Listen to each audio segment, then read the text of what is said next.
இப்ப நாங்க பார்ப்போம் இந்த இதுல நான் என்னத்தை எழுதி இருக்கிறேன். சரியா, இதுல என்ன நடந்திருக்குன்றத பேசிக்கா பார்ப்போம். ஓகே, இதுல பாருங்க இஃப் என்று சொல்லுவோம். இஃப் என்னன்னா, இஃப் இங்கிலீஷ்ல நீங்க சொல்லி பார்த்தா எண்டா என்ற மாதிரி வரும். சரி, இதுல வந்து கால்குலேட் டூவில இன்புட் வரும். நாங்க யூசருக்கு சொன்ன மாதிரி அவர் எம் டைப் பண்ணுவார், இல்லாட்டி எஸ் டைப் பண்ணுவார். சரியா, அதாவது எம் டைப் பண்ணாருன்னு சொன்னா, அதாவது இங்க இதுல அவர் யூசர் இன்புட் வந்து கால்குலேட் டூவில இருக்கும். அந்த கால்குலேட் டூவில இருக்கிறது எம்மாக இருந்தால் என்றதுதான் இந்த டபுள் ஈக்குவல் போடுவோம்.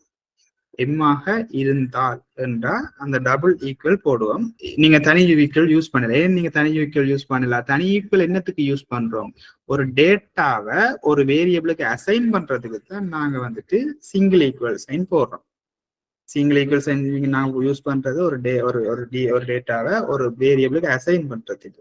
நீங்க இந்த இடத்துல என்ன செய்யறோம்னு சொன்னா, நாங்க எம்மை வந்துட்டு அசைன் பண்ணாம, அசைன் சொன்னா நாங்கள் அதுக்கு உள்ள எழுதுறோம். அப்ப அசைன் பண்ணாம நீங்க இந்த இடத்துல என்ன செய்யறீங்கன்னு சொன்னா, நீங்க வந்துட்டு கம்பேர் பண்றீங்க. சரியா, இதுக்கும் சமனா என்ற மாதிரி கம்பேர் பண்றீங்க. சரியா, அப்ப எம் வந்துட்டு, அதாவது இவர் என்டர் பண்ணின விஷயம் வந்து இன்புட் பண்ணின விஷயம் வந்துட்டு எம்மாக இருந்தால் இந்த துண்டு ரன் பண்ண வேணும். இதுதான் கண்டிஷன். நாங்க வெள்ளன் ஒரு ஆள் வந்துட்டு போட்டிருந்தால் செமிகோலன் போடுற இல்லையான்னு சொல்லிட்டு. சரியா, நாங்க வந்துட்டு பைத்தல்ல செமிகோலன் போடுறல, ஆனா இன்டென்டேஷன் சொல்லி ஒன்று இருக்கு. இன்டென்டேஷன் சொன்னா என்னன்னா, இந்த ஸ்பேஸ் நீங்க வந்துட்டு இப்ப நீங்க நான் ஸ்பேஸ் இல்லாம விட்டேன்னு சொன்னா, சாரி, இந்த ஸ்பேஸ் இல்லாட்டி சரியா எரர் வரும். ஏன்னு சொன்னா இதுல வந்துட்டு இன்டென்டேஷன் எரர். அதாவது நீங்க வந்துட்டு ஒரு பிளாக், இதை வந்து பிளாக் போடணும்னு சொன்னா, இஃப்ன்றது ஒரு பிளாக். இப்ப இஃப்ன்ற லைனுக்கு, அதாவது இதோட டைட்டில், இதுக்கு கீழே இதுல டிஸ்கிரிப்ஷன்ல மாதிரி சும்மா யோசிச்சு பாருங்க. இது வந்துட்டு டைட்டில், இதான் கண்டிஷன். இந்த கண்டிஷனுக்குரிய பிளாக் கோட் வந்துட்டு கட்டாயம் இருக்கணும். அதான் இந்த பிளாக் கோட். அப்ப இந்த இதுக்கு உள்ள இருக்கிறது தான் இது. சரி, அப்ப அதை நாங்கள் எப்படி நாங்கள் பைத்தனுக்கு சொல்லுவோம்னு சொன்னா, இந்த இடைவெளி மூலமா, சாரி, இந்த இடைவெளி மூலமா தான் சொல்லுவோம், தம்பி ராசா பைத்தன் இதுக்குள்ள இருக்குதான் இது என்று சொல்லி நாங்கள் சொல்லுவோம். மற்ற லாங்குவேஜஸ்ல இந்த இன்டரேஷன் எரர் வராது. என்னன்னா நாங்கள் செமிகோலன் யூஸ் பண்ணுவோம். அப்ப செமிகோலன் யூஸ் பண்ணிக்கல அது ஆட்டோமேட்டிக்கா கண்டுபிடிக்கும். அது வந்துட்டு மற்ற வேற லாங்குவேஜஸ் நீங்க மூவ் ஆகிட்டு உங்களுக்கு தெரியும். சரி, இப்ப நாங்கள் எங்கட இஃப் வந்து ஓகே. இப்ப இதுல பாருங்க, ஒருவேளை இது இல்லாட்டி என்ற ஒரு ஆப்ஷன் வருது இல்ல, ஒருவேளை எம் இல்லாட்டி என்ன செய்யணும்னு சொல்லி தான் எல்ஸ் என்று சொல்லி போடுறோம். இப்ப பாருங்க, நாங்க வெள்ளன என்ன செஞ்சாங்க, வெள்ளன நாங்க வந்துட்டு எஸ் என்று அடிச்சாங்க, ஒன்றுமே ரெஸ்பான்ஸ் வேற இல்லை. ஏன்னா நாங்கள் இதை கமெண்ட் பண்ணிட்டோம், நாங்கள் இஃப்க்கு மட்டும்தான் கொடுத்துருக்கிறோம். அப்ப எல்ஸ் என்று சொல்லி நாங்கள் கட்டாயம் அவங்கள வந்து போட வேண்டிய ஒரு சிச்சுவேஷன் இருக்கு. எல்ஸ் வந்துட்டு என்ன செய்வோம்னு சொன்னா, எல்ஸ் என்றா நாங்கள் இதை கொண்டு போடுவோம். இப்போதைக்கு நாங்கள் இதை போடுவோம். சரி, எல்ஸ் வந்துட்டு செகண்டா பிரிண்ட் பண்ணிடும். சரியா, ஓகே. இப்போ நாங்க ரன் பண்ணி பார்ப்போம். 4 நாள் செகண்ட்ல கண்டுபிடிக்கணும்னு சொன்னா அது ஆட்டோமேட்டிக்கா செகண்ட்ஸ் வருது. ஓகேயா, நல்ல ஒரு கேள்வி. ட்வின்ஸ் மீடியா வந்துட்டு அந்த சூஸ் ஆப்ஷன் மாதிரி கேட்டு, இது வந்து என்னன்னு சொன்னா, இது சரியான பேசிக்ஸ், பைத்தன்ற பேசிக். சரியா, சரியான பேசிக்ல வந்து நாங்க வந்துட்டு கன்சோல்லான்னு இதை ரன் பண்றோம். கன்சோல்ல ரன் பண்ணும் போது நாங்கள் அதுக்கு வந்துட்டு யூஐ வந்துட்டு பில்ட் பண்ண இல்லை. அதை யூஐ என்று சொல்லுவாங்க. சூஸ் பண்றது, டிக் பண்றது, டைப் பண்றது, இல்லை இது வந்து இப்ப வித்தியாசமா டிசைன் பண்றது, இதுல படம் பெறணும், அதெல்லாம் சொல்ல யூஐ. அப்படியான இதுகள் வந்துட்டு இதுல செய்ய முடியாது பியூர் பைத்தன்ல. அதுக்கு சில ஃப்ரேம் ஒர்க்ஸ் இருக்குது. நீங்க இதை கொஞ்சம் லேர்ன் பண்ணீங்கன்னு சொன்னா அதுக்கு அங்கால நீங்க அதுல யூஸ் பண்ணி உங்களுக்கு விருப்பமான மாதிரி நீங்க பில் பண்ணலாம். இதுல வந்து நான் வந்துட்டு டைப் பண்ற மாதிரி பில் பண்ணிக்கலாம். நீங்க அதை வித்தியாசம் பில் சூஸ் பண்ற மாதிரி வித்தியாசமாக எல்லாம் பில் பண்ணி கொள்ளலாம். ஓகே, அப்ப இது வந்துட்டு ஓகே. இப்போ வந்துட்டு நாங்கள் மினிட்ஸா செகண்ட் ஆன்றதை வந்துட்டு பேசிக்கா செய்துட்டோம். சரியா, இப்ப நாங்கள் அடுத்ததை நாங்கள் என்ன செய்ய போறோம்னு சொன்னா, இதுல ஒரு பக் ஒன்று இருக்கு. யாராவது கெஸ்ட் பண்ணிட்டீங்கன்னு சொன்னா எனக்கு கமெண்ட்ல சேட்ல போடுங்க. நான் உங்களுக்கு ஒரு 2 minutes தரலாம். இப்ப இஃப் எல்ஸ் மட்டும் நான் யூஸ் பண்ணல, இந்த ப்ராப்ளத்துக்கு நான் இஃப் எல்ஸ் மட்டும் யூஸ் பண்ணல, என்ன நடக்கும்னு சொன்னா, நான் 3 போடுறேன், ஓகே பண்றேன். இப்ப இந்த இடத்துல எஸ் என்று எம் தான் டைப் பண்ணுவேன். நான் ஜே என்று டைப் பண்றேன். சரியா, நான் ஏதோ ஒரு யோசனை ஜே என்று டைப் பண்றேன். இப்போ ஓகே என்று கொடுக்க என்ன எங்களுக்கு ரெஸ்பான்ஸா தருகுது? எங்களுக்கு என்ன ரெஸ்பான்ஸா தருகுது? செகண்ட்ஸை தருது. அப்ப நான் ஜே என்று சொல்றேன். இப்ப எங்களுக்கு வல்லுநர் ஆள் கேட்டிருந்தோம், யாரு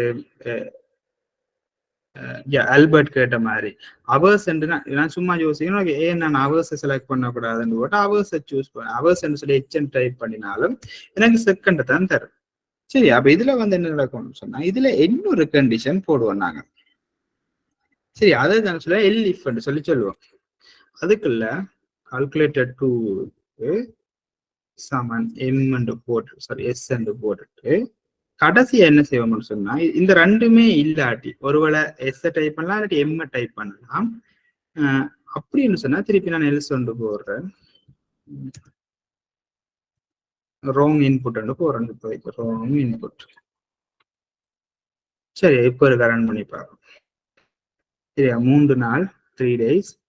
இப்போ நான் வந்துட்டு ஹெச் போடுறேன். ஹெச் போட்டா நடக்குது ராங் இன்புட். என்ன நான் இதுல ஹெச்ல நான் டிஃபைன் பண்ண இல்லை தானே. சரியா, இப்படி நீங்க எல்இஃப் எத்தனை யூஸ் பண்ணலாம்.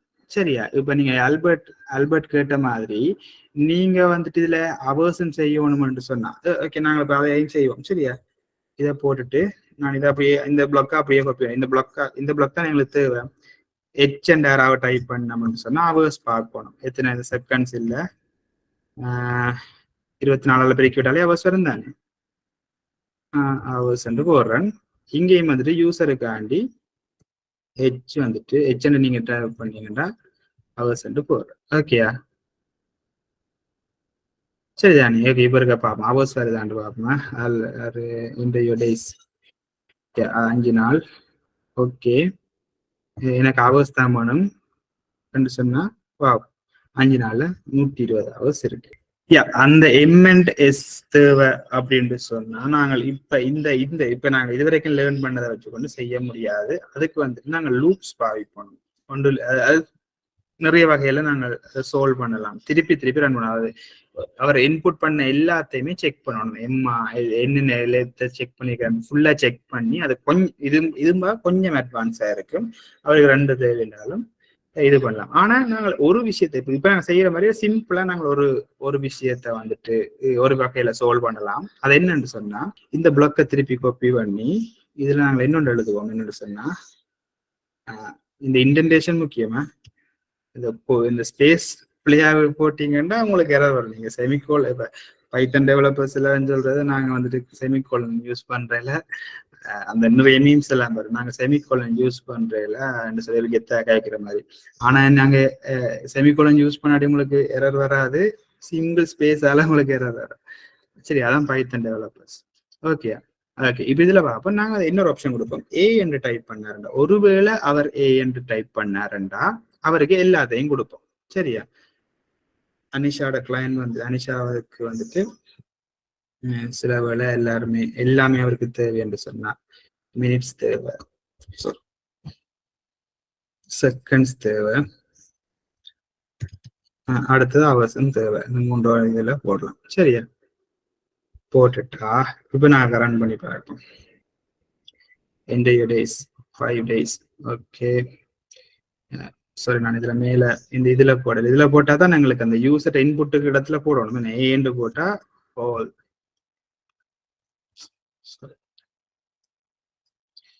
ஏன்னு போட்டா சரி சரியா 5 days வரைக்கு எங்களுக்கு வந்துட்டு எல்லாமே தேவை. ஏன்னு போட்டேன். சரியா, ஸோ இப்போ இந்த டைம் என்ன செய்யணும்?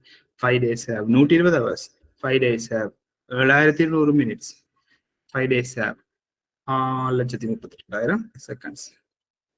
சரியா, இப்ப நான் உங்களுக்கு பேசிக்கான ஸ்ட்ரக்சர்ஸ் உங்களுக்கு சொல்லி தந்துட்டேன். இதை வச்சுட்டு நீங்க இனி வந்து யோசிங்க. இப்ப இதுதான் கன்செப்டுகள், இது பேசிக் கன்செப்டுகள்.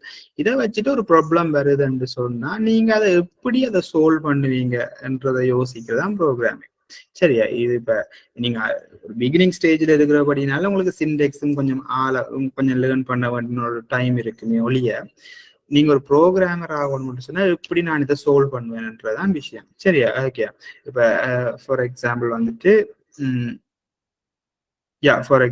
இப்ப கால்குலேட்டர் எப்படி கண்டுபிடிச்சாங்க? ஓகே, 1டையும் 2டையும் கூட்டினா என்ன வரும்னு சொல்லி எப்படி கண்டுபிடிக்கிறது? ஓகே, அதை முடிச்சுட்டாங்களா? அடுத்தது கழிச்சா என்ன வரும், கூட்டினா என்ன வரும், பெருக்கினா என்ன வரும், பிரிச்சா என்ன, அப்படி இப்படி சொல்லி போட்டு கொஞ்சமா டெவலப் பண்ணி அந்த ப்ரோக்ராமுக்குரிய லாஜிக்கல் திங்கிங், அந்த ப்ரோக்ராம் சால்விங் ஸ்கில்ல வச்சுட்டு தான் அவங்க அப்படியே கொஞ்சமா இது பண்ணி வர. அதே மாதிரி தான் உங்களுக்கு அந்த லாஜிக்கல் திங்கிங் மற்றது ப்ராப்ளம் சால்விங்கோட இன்ட்ரெஸ்ட் இருந்தாலே உங்களுக்கு ப்ரோக்ராமிங் செய்ய இயலும். சின்டெக்ஸ் இது உங்களுக்கு லாங்குவேஜ் தெரியாதுன்றதெல்லாம் சிக்கல. நீங்க ஒரு 2 வீக்ஸ் 3 வீக்ஸ் லைக் ஒரு 1 மந்த்துக்குள்ள பேசிக்ஸ் எல்லாம் லேர்ன் பண்ணிக்கொள்ளலாம். ஒரு 3 to 4 monthsக்குள்ள நீங்க ஒரு ப்ரோக்ராமை நீங்க ஒரு ஹை லெவல் ப்ரோக்ராமை எழுத ஸ்டார்ட் பண்ணலாம். ஒரு 2 years 3 years போய்க்கு நீங்களே வந்துட்டு நல்ல ப்ரோக்ராம்ஸ் எல்லாம் டெவலப் பண்ணக்கூடிய அளவு ஸ்கில்லுக்கு வந்துடுவீங்க. எல்லாமே எக்ஸ்பீரியன்ஸ் தான். ஓகே. மினிட்ஸுக்கு நீங்க எல்இஃப் தேவையில்லை. இப்ப எல்இஃப் மீனிங் என்னன்னா, இஃப்ன்றது வந்துட்டு ஒரு கண்டிஷனை நீங்க ஸ்டார்ட் பண்றீங்க, சரியா? ஓகே, இது எப்படி இஃப் எப்படி ஒர்க் பண்ணுவோம்னு சொன்னா, உங்களுக்கு தெரியுமா நினைக்கிறேன். ஸ்கிரீன் தெரியுதா? எஸ். இப்ப நான் வந்துட்டு பார்ப்பேன், இதுல போட்டிருக்கேன், சரியா? இதுல பாருங்க, நான் வந்துட்டு இது இப்ப நீங்க ஃப்ளோ சார்ட்னு சொல்லி போட்டு லேர்ன் பண்ணிருப்பீங்க. ஒரு கண்டிஷன், சரியா? ஒரு இதுல பேசிக் வந்து இதெல்லாம் வரும். ஃப்ளோ சார்ட் ஒரு கண்டிஷனை வந்துட்டு நீங்க ஒரு ஃப்ளோ வந்து நீங்க கண்டிஷனை வச்சு 2 தான் பிரிக்கலாம். ஓகே, ஒரு கண்டிஷன் இருக்கு. இப்ப எக்ஸ் வந்துட்டு 3 சொல்லி கேட்டோம்னு சொன்னா 1 எஸ் இருக்கும். நீங்க ஃப்ளோ சார்ட் படிச்சிருப்பீங்க. 1 எஸ் இருக்கும், இல்லாட்டி நோ இருக்கும், சரியா? ஓகே, 1 எஸ் இருக்கும், இல்லாட்டி நோ இருக்கும். இதுக்கு வேற ஆன்சர் இருக்காது, சரியா? இப்ப நான் உங்கள்கிட்ட கேட்கிறேன், 8 வந்து 3க்கு சமனாண்டா ஓமண்டுவீங்க, இல்லாட்டி இல்லைண்டுவீங்க, சரியா? இல்ல அதுக்கு இப்படி இல்ல, அது இதால போயிட்டு ஸ்கூல்ல நாங்க ரீசன் சொன்ன மாதிரி சொல்ல மாட்டோம் தானே. 1 ட்ரூ இல்லாட்டி ஃபோல்ஸ், சரி. இதைத்தான் நாங்கள் இஃப் என்று சொல்லுவோம், சரியா? இஃப்ன்றது வந்து இஃப்பும் எல்ஸும் தான் இதுல மெயினான விஷயம். அப்ப ஒரு எஸ்ஸுக்கு வந்துட்டா இஃப் பிளாக் வரும், நோவில வந்துட்டு எல்ஸ் பிளாக் வரும், சரியா? எல்இஃப் நாங்க எங்க யூஸ் பண்ணுவோம்டா, ஒருவேளை நோவுக்குள்ள என்னொன்று நாங்கள் பார்க்கிறோம், சரியா? நோவுக்கு உள்ள இன்னொரு கண்டிஷன் வருதுன்னு சொன்னாதான் நாங்க எல்இஃப் யூஸ் பண்ணுவோம், சரியா? இப்போ நோ, இது வந்துட்டு நோ வந்துட்டு அப்ப நாங்க திருப்பி கேட்போம், இப்ப இது 4க்கு சமம், சரியா? அதுக்கும் திருப்பி நாங்க இந்த கண்டிஷன்லயும் வந்துட்டு அது நோ வந்து சொன்னா திருப்பி என்ன செய்வோம், திருப்பி இன்னொரு எல்இஃப் போடுவோம். அப்ப எல்இஃப்ன்றது எங்க வருதுன்னு சொன்னா, ஒரு கண்டிஷன் தோல்வி அடையல, ஒரு கண்டிஷன் வந்துட்டு நோ வரைக்கல, அதுக்குள்ள திருப்பி இன்னொரு கண்டிஷனை நாங்க செய்ய வேண்டி இருக்கும் போதுதான் எல்இஃப் வரும், சரியா? ஒரு இஃப் போடுறீங்க, அந்த இஃப்ல வந்துட்டு ஓகே இந்த கண்டிஷன் இல்ல நோ வரைக்குள்ள அதுக்குள்ள திருப்பி இன்னொரு கான்செப்ட் கொண்டாருங்க, இன்னொரு கண்டிஷனை நீங்க செக் பண்ணும்போது தான் அது என்ன செய்யணும்னு சொன்னா அது அந்த எல்இஃப்ன்றதை நாங்க யூஸ் பண்ணுவோம். ஓகே, அப்ப இதால வந்துட்டு எல்இஃப் வந்துட்டு நாங்க ஃபர்ஸ்ட் நாங்க யூஸ் பண்ணே இல்லாத ஒரு கண்டிஷன் நோன்னு இருந்தா தானே எல்ஸ்ன்றதை நாங்க யூஸ் பண்ணுவோம். எல்ஸுக்குள்ள திருப்பி இஃப் கண்டிஷன் வந்தா தானே எல்இஃப் வரும், சரியா? ஜேஎம் உங்களுக்கு விளங்கிட்டேன். ஜேஎம் இப்ப ஒரு கண்டிஷன் தோல்வி அடையும் பொழுது, அதாவது நோ என்று வரும் பொழுது, அந்த இடத்துக்குள்ள திருப்பி இன்னும் ஒரு கண்டிஷனை நாங்கள் கிரியேட் பண்ணிக்கல ஆனா எல்இஃப் வரும். அப்ப நீங்க முதலாவதே எல்இஃப் போடல, அது என்ன, நீங்க ஒரு கண்டிஷன் தோல்வி அடையல தானே, முதலாவது நீங்க கண்டிஷனை கொடுக்குறீங்க. கண்டிஷன் வந்து இஃபோட தொடங்கும், நோ என்று வர இடங்கள் எல்லாம் எல்ஸ் வரும். எல்ஸுக்குள்ள திருப்பி இன்னொரு கண்டிஷன் வரைக்கல அது எல்இஃப் திருப்பி கண்டினியூ ஆகும். இஃப் அண்ட் எல்ஸ் வந்துட்டு எத்தனை தடவை நீங்க யூஸ் பண்ணலாம், அதான் நாங்க நெஸ்டட் இஃப் சொல்லி சொல்லுவோம். நெஸ்டட் இஃப் சொன்னா ஒரு இஃபுக்குள்ளேன்னு சொல்லி நெஸ்டடா எழுதலாம். ஆனா நீங்க அப்படி எழுத போகல அந்த லாஜிக்ஸை சரியா ஹேண்டில் பண்ணணும். அது வந்துட்டு உங்களுக்கு இயலா கட்டத்துல நீங்க யூஸ் பண்ணுவோம், எண்ட்ல நீங்க யூஸ் பண்ணணும். ஓகே, இதை வந்துட்டு வேற வழியில சால்வ் பண்ணிடலாம்டா இஃபுக்குள்ள யூஸ் பண்ணுவோம், சரியா? மேக்சிமம் அப்படி யூஸ் பண்ணாம இருக்கிறது தான் பெஸ்ட். எவ்வளவு குறைவா யூஸ் பண்ணீங்களோ அவ்வளவுக்கு தான் பெஸ்ட் ப்ராக்டிஸா இருக்கும். ஆனா சிலதுகளுக்கு நாங்கள் எழுத வேண்டிய தேவைகள் வேறைகளை நாங்கள் அப்படி எழுதுறது நடக்கிறது நார்மலாவே, சரி. ஆனா மேக்சிமம் அந்த இஃப் இல்லாத மாதிரி, ஏன்னா நீங்க இப்ப நாங்களுக்கு டைம் இல்லாதபடியா நாங்க அங்கால ஃபங்க்ஷன்ஸ் அண்ட் லூப்ஸ் நான் வந்துட்டு நாங்க வந்துட்டு கவர் பண்ணல, நாங்க அதை கவர் பண்ணினோம்னு சொன்னா இன்னும் உங்களுக்கு இதை வந்து ஈஸியா நீங்க ஹேண்டில் பண்ணக்கூடிய விஷயங்கள் இருக்குது. ட்ரெண்ட் செட்டாக தான் செய்யறாங்க, இந்த செமினாவை கோஆர்டினேட் பண்றாங்க. அதே நேரம் அவங்க ட்ரெண்ட் செட்ல வந்துட்டு ஒரு கோர்ஸ் வந்து ஃபர்தரா செய்ய போறாங்க. அதுல வந்துட்டு நாங்கள் நிறைய கான்செப்ட்ஸ் வந்துட்டு அதுல டிஸ்கஸ் பண்ணி இருக்கிறோம்.